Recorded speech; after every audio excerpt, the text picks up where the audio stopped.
Everybody, good morning. It's nice to be here in Orlando. We've got a great group here today to make a big announcement.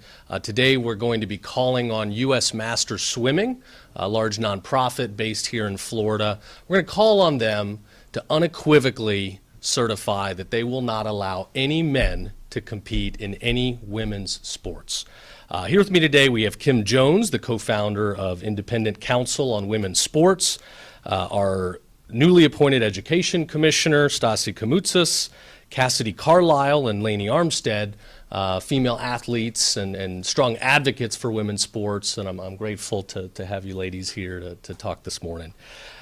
So, U.S. Masters Swimming. Let's back up a minute. It's been over 5 years since Florida was the first state to pass a law protecting women's sports in our public school system.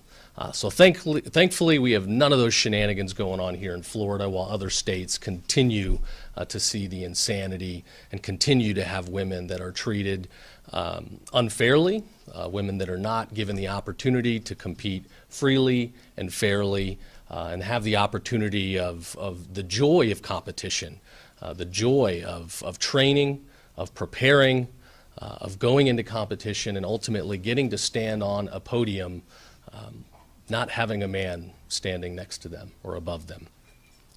U.S. women's swimming, master swimming, has been known, they're pretty prominent for allowing men to compete in women's events.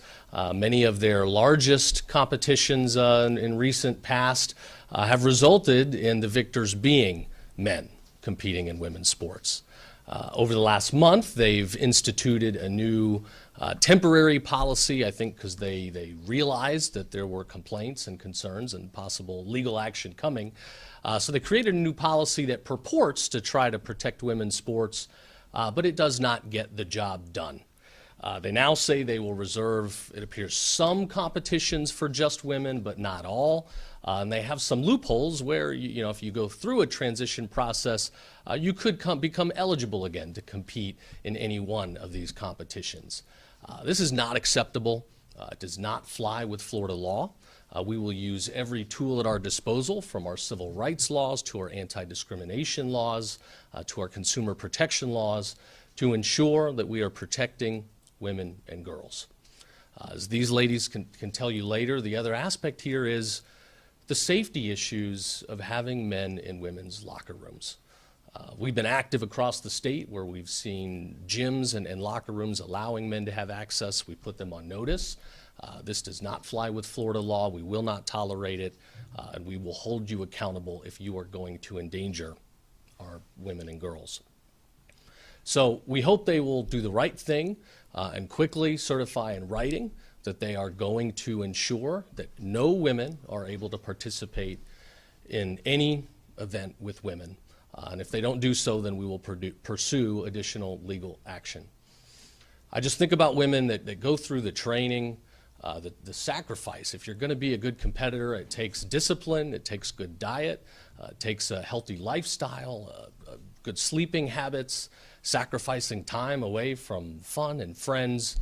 And I can just imagine somebody, getting into a swimming lane and looking next to them and seeing a big man, or running towards a soccer ball and looking up, and it's a guy running towards them.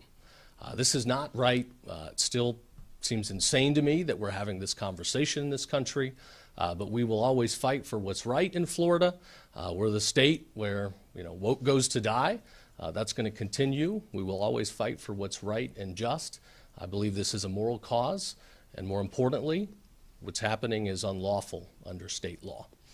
So with that, I'm going to turn it over to Kim Jones here, who brought this to our attention and has been a great partner and advocate for women's sports. Thank you.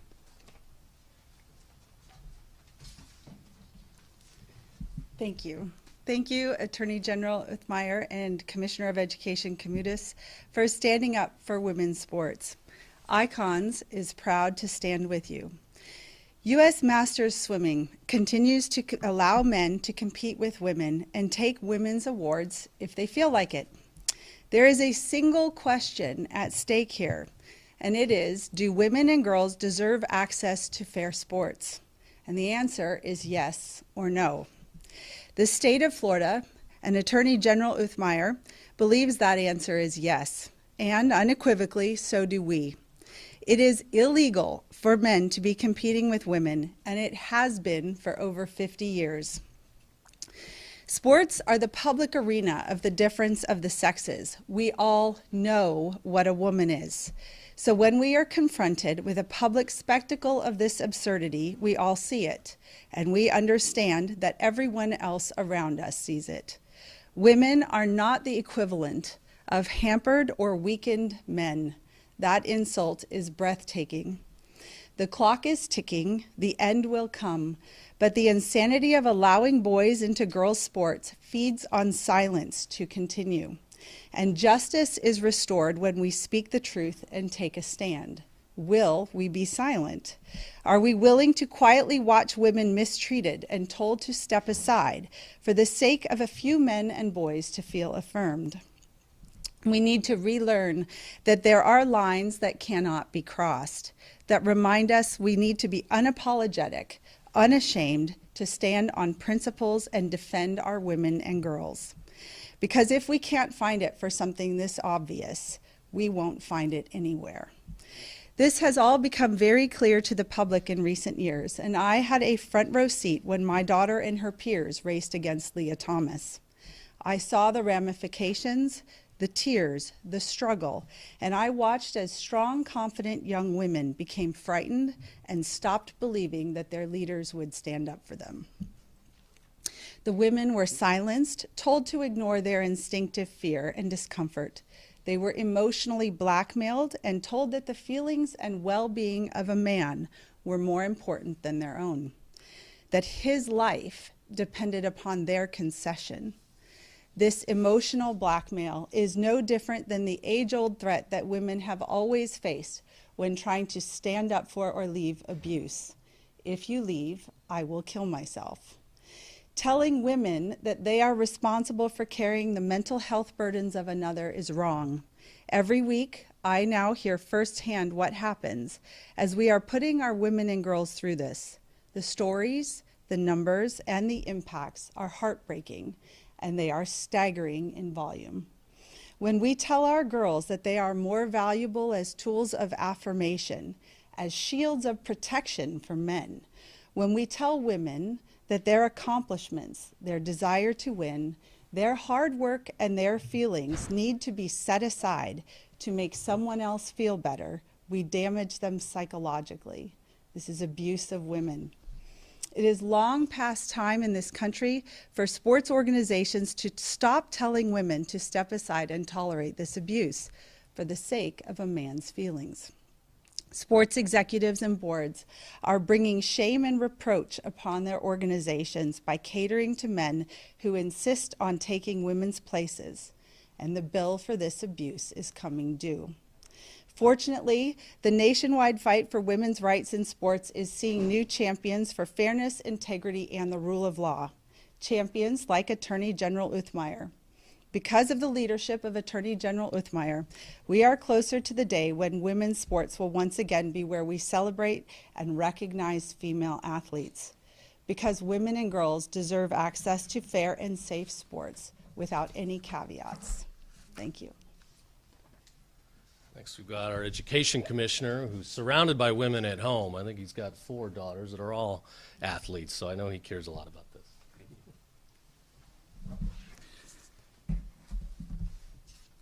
Good morning, and thank you, Attorney General Uthmeier, for having me here today. Sorry, let me get situated. I am newly designated Commissioner of Education as of yesterday here in Florida. And Florida has been a beacon of sanity for women's sports and spaces. Our Attorney General has been involved in this fight from the very beginning alongside Governor Ron DeSantis, standing for what is just and right. Other states like California, New York, Oregon have made it their mission and their priority to toss out the original intent of Title IX and allow men to push women out of the opportunities they fought so hard for just a few short decades ago. States have allowed female athletes like Peyton McNabb to be permanently injured because they approved of a man being able to play on women's high school sports teams. Other states have forced athletes like Riley Gaines and so many others to share a locker room with a man to please the woke mob. And when they complained, they threatened action against those women. Other states have subjected women like Cassidy Carlisle and Lainey Armistead to repeated competitions against men, especially guaranteeing the boy would win the trophy for the girls. But under the leadership of Governor DeSantis and Attorney General James Uthmeier, Florida has taken bold action to ensure that our female athletes are protected in the sports that they dedicate so much time and energy towards, and in the private spaces like bathrooms and locker rooms. That is why in Florida, the governor signed the Fairness in Women's Sports Act to ensure that Florida schools were not allowing men to participate in women's sports at both the K-12 level and at the collegiate level. We also passed the Safety in Private Spaces Act to protect women's locker rooms, restrooms, and other private facilities from being infiltrated by men. This is an issue that essentially only impacts women. No boys are being forced to give up their trophies for girls, and there are no girls receiving scholarships instead of boys. The woke left has decided that instead of supporting women, they want to erase them.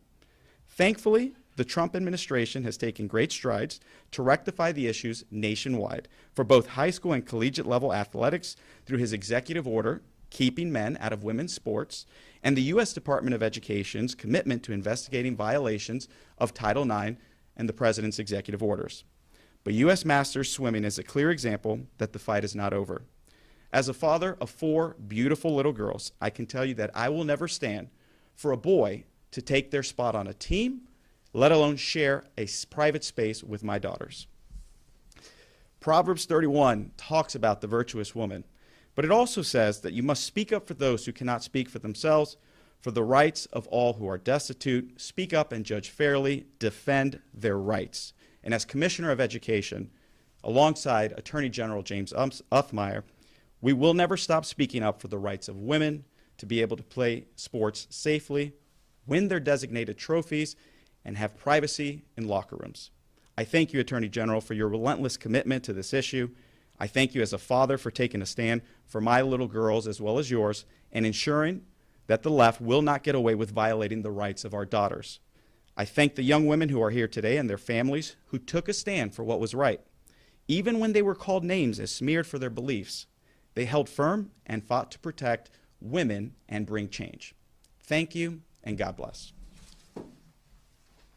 Thank you, Commissioner. Next, we'll hear from Cassidy, who's from Maine and has been a strong advocate supporting Attorney General Bondi and the DOJ's litigation efforts there. So I'll let her introduce herself. Hello, my name is Cassidy Carlisle, and I'm a Nordic skier from Maine. Growing up, hockey was my main sport, but by 7th grade, I switched to Nordic skiing because we didn't have a girls' hockey program in my area, and the physical differences between me and the boys were becoming harder to ignore. Around the same time, I went to change for gym class and was shocked to find a biological male in the girls' locker room. When I raised concerns, I was told to use a separate bathroom, even if it meant being late to class. I was just 13 and already being forced to choose between my privacy and my education. By my junior year, everything I'd worked for in Nordic skiing shifted. I'd given up hockey, hoping to find a fair and equal opportunity in another sport, but that didn't happen. I was competing against a biological male. And no matter how hard I trained or how much I pushed myself, I was beaten over and over again. I wasn't losing because I lacked discipline or drive.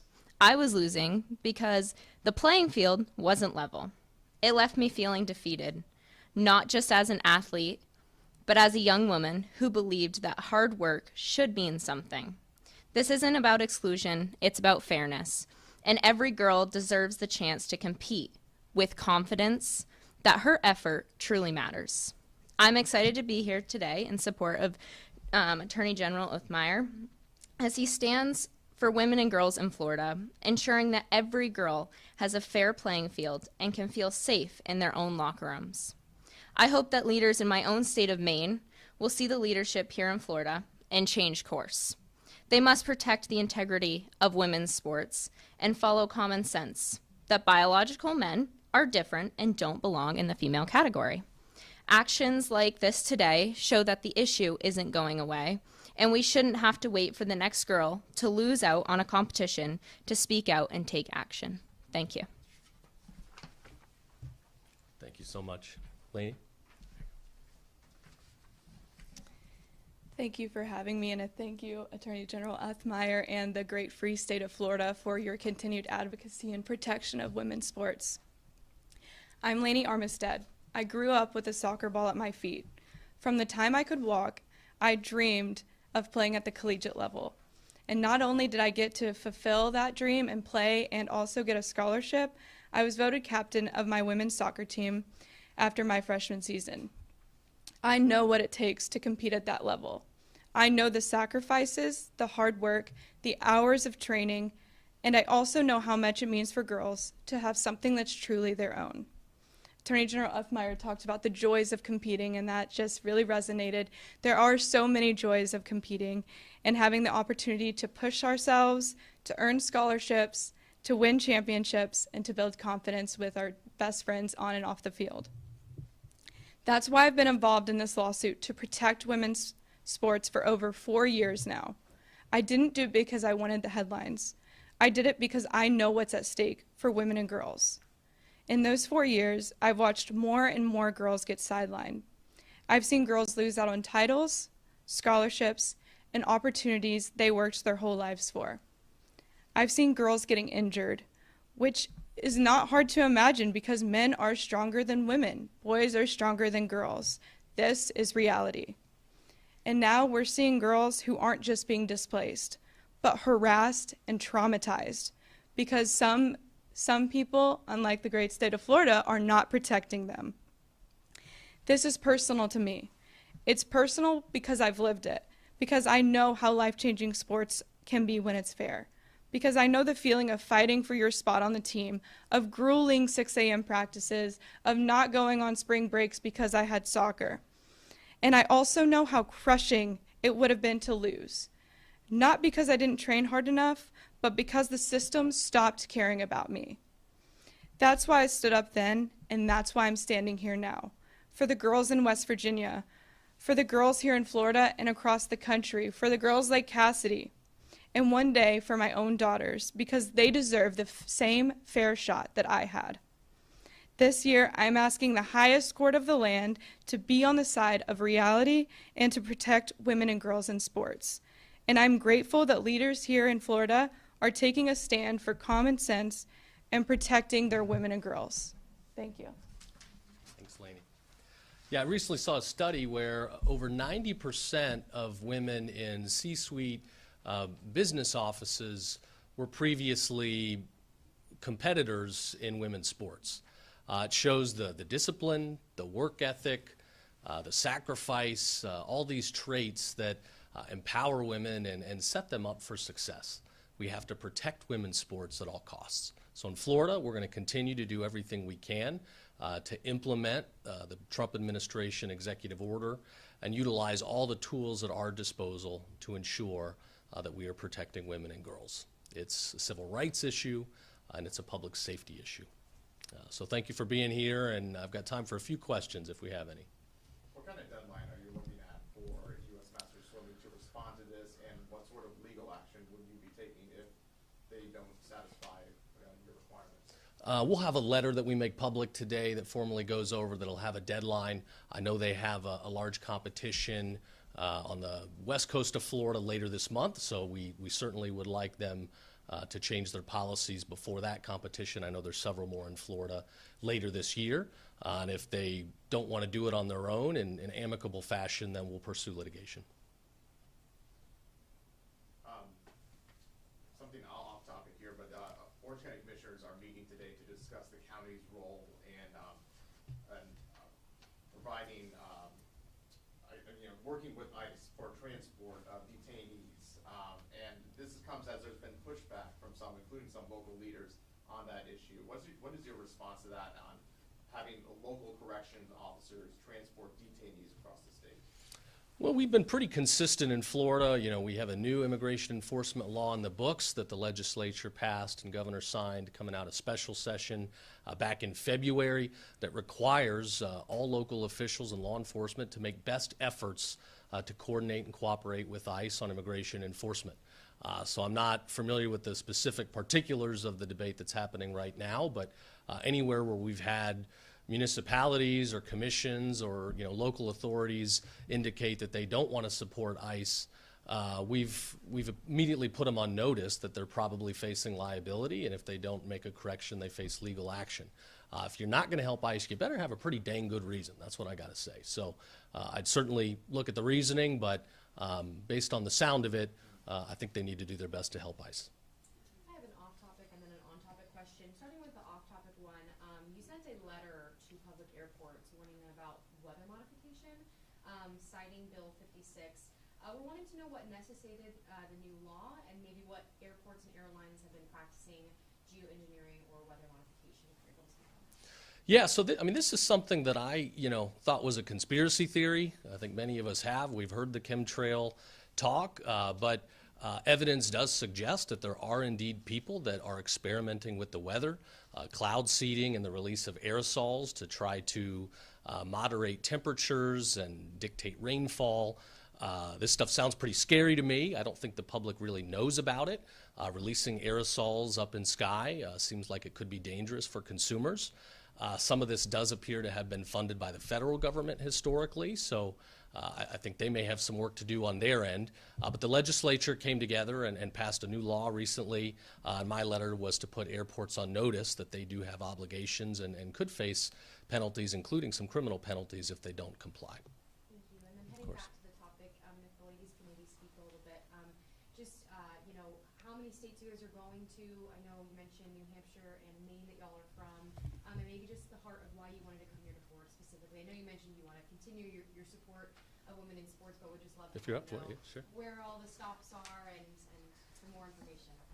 Well, I live in Florida. I'm a Florida resident right now, and I plan to be because I went to law school here, and now after all of the great things that Florida has been doing to advocate for women and girls in sports, I think that it's a great place for me to root down my family because I do want to have children someday, and I want them to be protected.